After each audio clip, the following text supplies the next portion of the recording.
Hydrangeas can be intimidating, but they don't have to be, so let me show you how I plant mine in pots in my backyard. These are the things that I'm using in my project. If you want to change it, that's totally fine too, but this is just the way I do it. So I've got 2 large pots. They do have drainage holes in the bottom because I don't want my plants sitting in soggy water. It'll lead to root rot. I also have a go-to type of potting mix, Kellogg's. I get this at Home Depot normally. It's less than $10 a bag. And what I will do with this is, instead of buying double the amount, I get less. And then how I save money by getting less soil is I get a bag of leaves, either from the curb, or I collect them in my own yard or my neighbor's yard. And what I'll do with these leaves is we will put them in the bottom of these pots. That will do a number of things for us. Number 1, we're saving money on soil. And number 2, we are creating what's called leaf mold.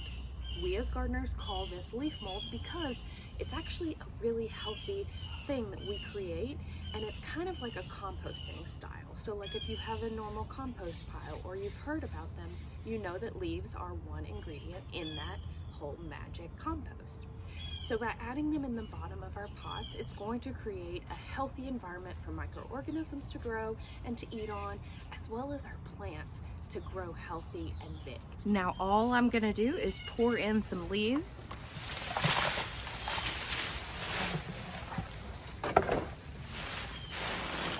And I like to push them down because they will compress. Before I add any soil in here, I want to make sure that I'm going to have enough room. So when I pull any plants out of a pot, depending on the soil, it's usually relatively easy, but sometimes these random things can make it harder. But you can see this is ready to get potted up. You can see the roots really well. So when we plant any plants, some exceptions apply.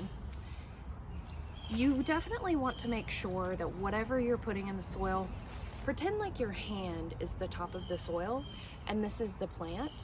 You want to make sure that you're doing it just like this. So for example, here's my hand, which is representing the soil for the pot. And I don't want to go any deeper because you can kill your plants. But you also don't want to go too shallow because then you're leaving roots exposed. So now I'll just add my soil.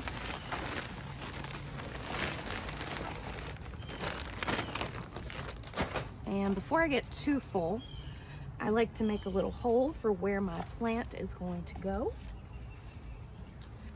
And then put that plant in there. So for good measure, we'll do it one more time.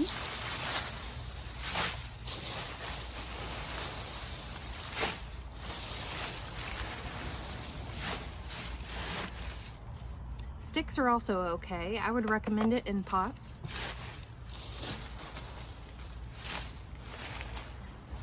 And now we just add some soil.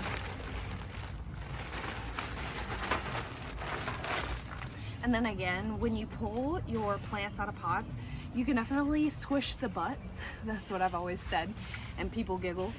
But it'll help loosen up the roots so you're not potentially pulling and breaking stems.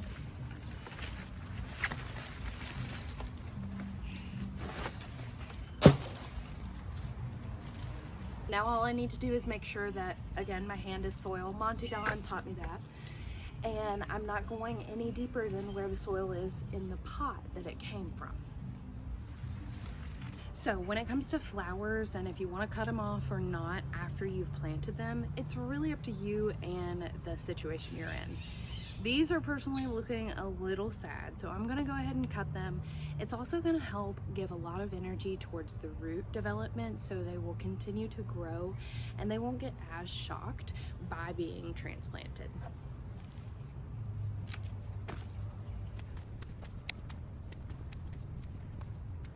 Water is arguably the most important thing when it comes to planting any type of plants, whether it's in a pot or in the soil. So you need to be giving it a long, good drench when you first plant anything.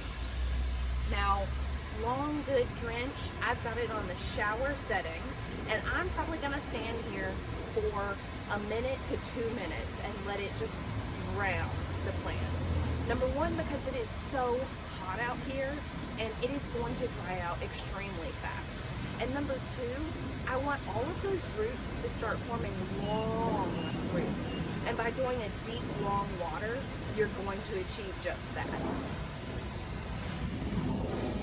As always, thank you for watching, and I hope that this video was helpful in your garden journey, and thank you for following along in my garden journey. I'll see y'all next time.